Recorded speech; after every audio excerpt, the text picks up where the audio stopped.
আসসালামু আলাইকুম। আমাদের দেশে বাংলাদেশের অভিভাবক ডক্টর মোহাম্মদ ইউনূস স্যারের দৃষ্টি আকর্ষণ করছি। আমরা মালদ্বীপ প্রবাসীরা ভালো নেই। হয়তো আমাদের মাননীয় যে অভিভাবক বাংলাদেশে বর্তমান উদ্যোগন সরকার ডক্টর মোহাম্মদ ইউনূস স্যার মালদ্বীপ গভর্নমেন্টের সাথে আলাপ আলোচনা করার জন্য বিনীতভাবে অনুরোধ করছে। হয়তো পুরোটা ভিডিও দেখার জন্য আহ্বান জানাচ্ছি। যে বিষয়গুলো দীর্ঘ অনেকদিন ধরে আমাদের মালদ্বীপ প্রবাসী ভাইদেরকে ধরে পাঠিয়ে দিচ্ছে, বিস্তারিত শুনলে হয়তো কথাগুলো বুঝতে পারবেন। কেননা কেন পাঠিয়ে দিচ্ছে আর কেন বৈধ হয়েছে, বৈধ হওয়ার পরও কেন পাঠিয়ে দিচ্ছে। প্রত্যেকটা ক্ষেত্রে কিন্তু দেখা যায় যাদের আকামা ভিসা ঠিক আছে তাদেরকে সহ কিন্তু পাঠিয়ে দিচ্ছে। এদেশে যখন পূর্বে বিগত 20-21 বছর ধরে মালদ্বীপে আছি, যখন পূর্বে ঘোষণা দিয়েছিল বাংলাদেশে এবং বাইরের লোক যারা আছেন বৈধভাবে রিগিল হয়ে প্রবাসের মাটিতে মালদ্বীপের মাটিতে বসবাস করার জন্য ইমিগ্রেশন থেকে অথবা আমাদের হাই কমিশন থেকে কিন্তু এরকম একটা মেসেজ দিয়েছিল সবাই বৈধ হয়ে থাকার জন্য। তখন কিন্তু তুত এই কথাটা বলে নাই যারা কোম্পানিতে বৈধ হবে অথবা বৈধ হয়ে যেখানে বৈধ হবে সেখানে কাজ করতে হবে। হ্যাঁ, আর যখন থেকে আমার বাংলাদেশি ভাইরা এই মেসেজগুলো পেয়েছে, সরকার সুযোগ দিয়েছে বৈধ অবৈধ প্রবাসীদের জরিমানা ছাড়া বৈধ হতে পারবে, তখন কিন্তু বাংলাদেশের যে রিমিটেড যোদ্ধারা মালদ্বীপে আছেন ওনারা কিন্তু দ্রুত অবস্থায় হাজার হাজার লোক বৈধ হয়েছে। এবং বৈধ হতে গেলে একটি কোটা লাগে, মানে ভিসাটাকে দেশে কোটা বলে। কোটাটা কিন্তু যে কোনো দেশে বিশ্বের যে কোনো প্রান্তে যখন গভর্নমেন্টের থেকে অনুমতি দেয় তখন কিন্তু একটা ভিসা প্রসেসিং হয়ে আসে।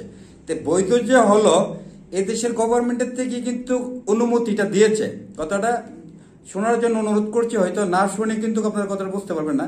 এদেশের ইমিগ্রেশনতে অনুমতি দিয়েছে, হ্যাঁ অনুমতি দিয়েছে, এখানে 50 জন লোক বৈধ হতে পারবে।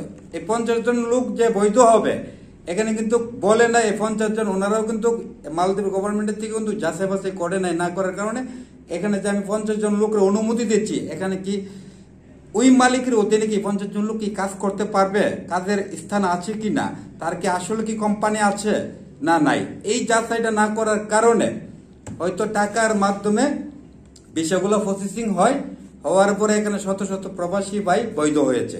বৈধ হওয়ার পরে এখানে বৈধ হতে গেলে মালদ্বীপ গভর্নমেন্টের ফান্ডে কিন্তু 8,000 রুপিয়া জমা দিতে হয়, তার প্লাস মালদ্বীপের 8,000 বাংলাদেশে প্রায় 50-60 টাকার মতন। এরপরে প্লাস এখানে 2,000 টাকা আছে সরকারি পেড, 2,000 টাকা আছে সরকারি পেড, এটা কিন্তু সরকারি ফান্ডে গিয়েছেন। এবং ইন্স্যুরেন্স আছে, মেডিকেল আছে, এবং তার পাশাপাশি মালিকের কমিশন আছে। এভাবে একটা লোক বৈধ হতে গিয়ে বাংলাদেশের 2 থেকে 2.5 লক্ষ টাকা দিয়ে একটা লোক বৈধ হয়েছে। যখন সরকারি ফান্ডে টাকাগুলো গিয়েছেন এবং এই লোকগুলো যে বৈধ হচ্ছে, এটা আসলে কি আমাদের যে এদেশের গভর্নমেন্ট অবশ্যই জানে এটা কোথায় বৈধ হচ্ছে। টাকাটা তো যে লোকগুলো বৈধ হয়েছে এই টাকাগুলো কিন্তু সরকারি ফান্ডেই গিয়েছে। হয়তো হাজার হাজার শত শত প্রবাসী ভাই যখন বৈধ হওয়ার পরে তখন আমরা যখন বাংলাদেশের দূতাবাসের থেকে মেসেজ পেলাম বৈধ হতে হবে, এদেশের গভর্নমেন্টের থেকে মেসেজ পেলাম জরিমানা ছাড়া আমরা বৈধ হতে পারবো।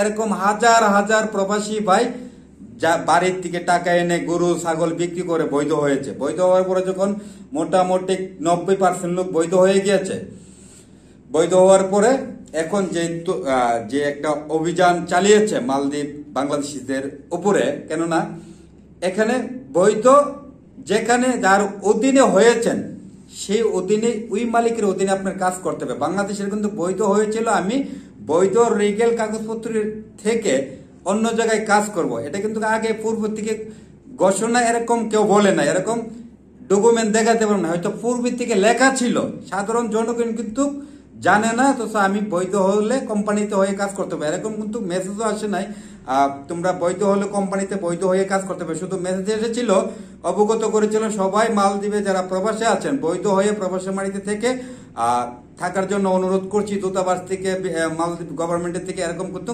এই কথা শুনে হাজার হাজার লাখ লাখ শত শত প্রবাসী ভাই বৈধ হয়েছে। হওয়ার পরে এখন এই মুহূর্তে দীর্ঘ অনেকদিন ধরে অভিযান চালিয়েছেন, বৈধ অবৈধ সকল প্রবাসীদেরকে কিন্তু ধরে নিয়ে যাচ্ছে। দুঃখজনক বিষয়। আমার প্রশ্ন হলো কি, যখন যে কোনো মালিকের অধীনে যখন আমরা বৈধ হতে যাচ্ছি, এই মালিকের এখানে কি যেখান থেকে ভিসাগুলো প্রসেসিং হয়ে আসে এদেশের ইমিগ্রেশন থেকে অথবা গভর্নমেন্টের থেকে আসার সময় ওইখানটি তো আসলে ভিসার অনুমতিটা তো মালদ্বীপের গভর্নমেন্টের থেকে দিয়েছে। আমার অধীনে 50টা ভিসা লাগবে, আসলে কি আমার এখানে কি কাজ আছে কিনা, 50টা লোক যে আমার অধীনে বৈধ হবে, আমি কি 50টা লোকের কাজের স্থান দিতে পারবো কিনা, এরকম যাচাই বাছাই নাই করে দেওয়ার কারণে কিন্তু হয়তো অনেক প্রবাসী ভাইরা বৈধ হয়েছে। হওয়ার পরে এখন যে স্লোগান আসছে যে যেখানে বৈধ হয়েছে সেখানে কাজ করতে হবে। এই ভিসার অনুমতিটা, আমার প্রশ্ন হলো ভিসার অনুমতিটা কে দিচ্ছে? ভিসার অনুমতিটা যখন এই দেশের গভর্নমেন্টের থেকে কিন্তু দিয়েছেন, দেওয়ার আগে তো ওনারা যাচাই করা দরকার ছিল তুমি যে 50টা ভিসার জন্য আমাদের সরকারি গভর্নমেন্টে অ্যাপ্লিকেশন করেছো, তোমার এখানে কি কাজ করতে পারবে কিনা 50টা লোক, না এই 50টা লোক কাজ করানোর মতন তোমার জায়গা আছে কিনা, তোমার কোম্পানি আছে কিনা। তখন কিন্তু এই অনুমতিটা যদি না দিত তাহলে কিন্তু বাংলাদেশিরা কিন্তু এই বৈধ জিনিসটা হতে পারতো না। তাই আমরা মালদ্বীপ গভর্নমেন্ট এবং মালদ্বীপ জনগণকে অসংখ্য ধন্যবাদ জানাই। হয়তো মালদ্বীপের মানুষ শতগুণে ভালো, হয়তো আমাদের বাংলাদেশে কিছু লোকের জন্য আমরা হাজার হাজার লাখ লাখ প্রবাসী ভাই মহা বিপদে পড়ে যাচ্ছে। এখন বৈধ অবৈধ সবাইকে কিন্তু ধরে নিয়ে যাচ্ছে। তাই আমি আশা করি যে মালদ্বীপের সরকারের সাথে আমাদের বাংলাদেশের অভিভাবক ডক্টর মোহাম্মদ ইউনূস স্যার দ্রুত অবস্থায় মালদ্বীপের গভর্নমেন্টের সাথে, মালদ্বীপের সরকার, মালদ্বীপের জনগণও ভালো, ওনাদের সাথে একটু কথা বলে যেন আমরা বৈধ প্রবাসী যারা আছি তাদেরকে যেন না পাঠানো হয়। আমরা হাজারো বুক ভরা স্বপ্ন নিয়ে হাজারো কিলোমিটার পাড়ি জমিয়ে প্রবাসে এসেছি, অনেকে বাড়ি জায়গা জমিন হাঁস মুরগি বিক্রি করে প্রবাসে বুক ভরা স্বপ্ন নিয়ে আসছে। যখন বৈধর ঘোষণাটা দিয়েছিল জরিমানা ছাড়া বৈধ হতে পারবে, তাহলে কিন্তু অনেকে এমন ইতিহাসও আছে তারা গরু বিক্রি করছে, জায়গা বিক্রি করছে, সুদের উপরে টাকা লইছে, ব্যাংকের টাকা লইছে, নিয়ে কিন্তু এভাবে কিন্তু লোকগুলো বৈধ হয়েছে।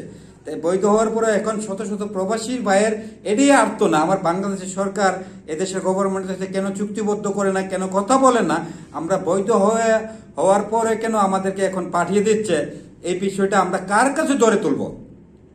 আমাদের বাংলাদেশ থেকে রিমিটেড যোদ্ধা বলছেন কেন?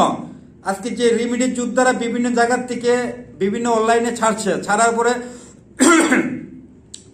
বৈধ প্রবাসীদেরকে ধরে নিয়ে পাঠিয়ে দিচ্ছে, এটা কি আমাদের বাংলাদেশের জনগণ এবং বাংলাদেশের সরকারকে এটিকে অবগত কেন হচ্ছে না? কেন হচ্ছে না? যদি আমি আশা করি আমাদের ডক্টর মোহাম্মদ ইউনূস স্যার যদি এই মুহূর্তে মালদ্বীপ গভর্নমেন্টের সাথে কথা বলে, তা আশা করি দ্রুত অবস্থায় জিনিসগুলো সমাধান হয়ে যাবে। আমার কথা হল কি, যারা অবৈধ কাজে জড়িত আছে তাদেরকে ধরে পাঠিয়ে দেয়। এখন যারা খারাপ কাজে নিত্য তাদেরকে ধরে পাঠিয়ে দেয়। এখন সাধারণ জনগণ যারা বৈধ আছে তাদেরকে যেন আমাদের ডক্টর মোহাম্মদ ইউনূস স্যার কথা বলে যেন তারা যেন মালদ্বীপের সরকারের সাথে আলাপ আলোচনা করে যেন তাদেরকে যেন না পাঠানো হয়। আর অনেক প্রবাসী ভাই যেই টাকাগুলো দিয়ে কাগজপত্র ঠিক করেছে, এই মুহূর্তে তাদেরকে যখন পাঠিয়ে দিবে, তাহলে যেই টাকাগুলো দিয়ে ঠিক করেছে তারা কিন্তু সেই টাকাটা কিন্তু এখনো পর্যন্ত ওঠাতে পারে নাই। হয়তো বাংলাদেশের পরিচিতি এখন ভয়াবহ অবস্থা, যে বন্যা নিয়ে প্লাবিত নিয়ে সবাই কিন্তু সেদিকেই নজর। আজকে আমাদের প্রবাসীদের দিকে নজর দেওয়ার জন্য আমি ডক্টর মোহাম্মদ ইউনূস স্যারকে বিনীতভাবে অনুরোধ করছি। কেন মালদ্বীপ সুন্দর একটি মুসলিম কান্ট্রি, 100% মুসলিম কান্ট্রি। ওনারা খুব মানুষের প্রতি সহানুভূতি আছে, এবং ভালোবাসা দিয়ে ওনাদের সাথে ওনারাও আমাদেরকে অন্তত অনেক ভালোবাসে বাংলাদেশিদেরকে। এবং এই ভালোবাসার দিকে যদি আমার বাংলাদেশ সরকার যদি আলাপ আলোচনা করে, তাহলে আমাদের জিনিসটা আরো মজবুত হয়ে আমাদের বৈধ প্রবাসী ভাইদেরকে আশা করি পাঠাবে না। আমাদের সরকার যদি কথা বলে যে বিষয়গুলো নিয়ে, সেটা আমরা বিভিন্ন জায়গা থেকে আল্লাহর কাছে প্রার্থনা করছি। এবং যে এইভাবে শত শত প্রবাসী ভাইয়ের কান্না, বুক ভরা কান্না, হয়তো অনেক প্রবাসী ভাইরা কান্নাকাটি করছে, তার পরিবারকে কান্নাকাটি করছে, কেন ধরে পাঠিয়েছে বৈধ কাগজপত্রী থাকা অবস্থা এই লোকগুলোকে পাঠিয়েছে, তাহলে তাদের বৈধ হওয়ার মানেটা কোথায় লইল? অথবা এই যে এতগুলো টাকা পয়সা দিয়ে বৈধ হওয়ার পরও আজকে যে আমাদের প্রবাসী বাণীতে আমরা কি মূল্যায়ন পাইলাম? অবৈধর যে অসম্মান, বৈধদেরকে সম্মান। বৈধ লোকও ধরে নিয়ে যাচ্ছে, অবৈধ লোকও ধরে নিয়ে যাচ্ছে। তাই আমি আশা করি আমার বাংলাদেশ সরকার, মাননীয় ডক্টর মোহাম্মদ ইউনূস স্যার, আপনার দৃষ্টি আকর্ষণ করছি, আপনি দ্রুত অবস্থায় এই বিষয়গুলো মালদ্বীপের গভর্নমেন্টের সাথে আলাপ আলোচনা করে সমাধান করার জন্য আহ্বান জানাচ্ছি। আমাদের প্রবাসীদের দাবি, মালদ্বীপ প্রবাসীদের দাবি। আজ মালদ্বীপ প্রবাসীরা ভালো নেই, বৈধ অবৈধ সবাইকে ধরে নিয়ে যাচ্ছে। আশা করি যার যার অবস্থান থেকে ভিডিওটা শেয়ার করে আমাদের বাংলাদেশ সরকারের নিকটে আনার জন্য সকলকে আহ্বান জানাচ্ছি। সবাই ভালো থাকবেন। আসসালামু আলাইকুম।